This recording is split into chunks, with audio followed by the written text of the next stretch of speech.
বলছি, প্রধান উপদেষ্টাকে বলছি, এই শহীদরা না থাকলে প্রফেসর মোহাম্মদ ইউনূস আপনি আজকে জেলে থাকতেন। 6 তলার বিল্ডিং, লিফট ছাড়া, বিদ্যুৎ ছাড়া বিল্ডিং এর 6 তলায় হাসিনা আপনাকে উঠবস করাইতো। সেই দিনের কথা ভুলে যাবেন না। আপনার মামলাগুলো আজকে আদালত দিয়ে নাই করে দিয়েছেন। এই নাই করার রাজনীতি হইতো না, আপনার মামলা চলতো। যাদের কারণে, যাদের রক্তের কারণে আজকে আপনি বেকসুর খালাস, যাদের রক্তের কারণে আপনি প্রধান উপদেষ্টা হয়েছেন, তাদের রক্তের বদলা যদি না নেন, আপনাকে আগামী দিনের মানুষ ক্ষমা করবে না। বাঙালির চরিত্র বুঝতে হবে।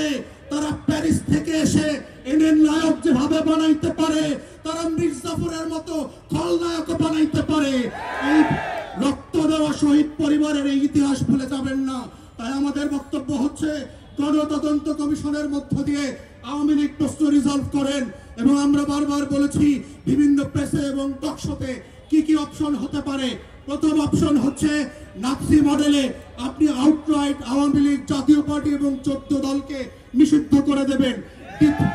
দ্বিতীয় অপশন হচ্ছে যদি ট্রুথ অ্যান্ড রিকনসিলিয়েশন ফর্মে যান সাউথ আফ্রিকার মডেলে, তাহলে কাদের বিচার করবেন, কোন কোন অপরাধের বিচার করবেন, আর কাদেরকে তওবা কমিশন করে হেফাজতে আলেমদের সামনে ক্ষমা চাওয়া, মাফ করাইতে হবে, সেইটা আলাদা করতে হবে।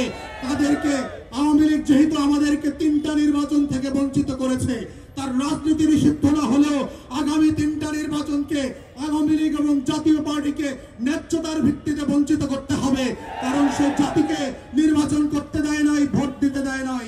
আওয়ামী লীগের কোন পদস্থ নেতা ওয়ার্ড ইউনিয়ন থেকে শুরু করে যারা এমপি মন্ত্রী হয়েছে গত 16 বছর, তারা বাংলাদেশে আর কোনোদিন রাজনীতি করতে পারবে না।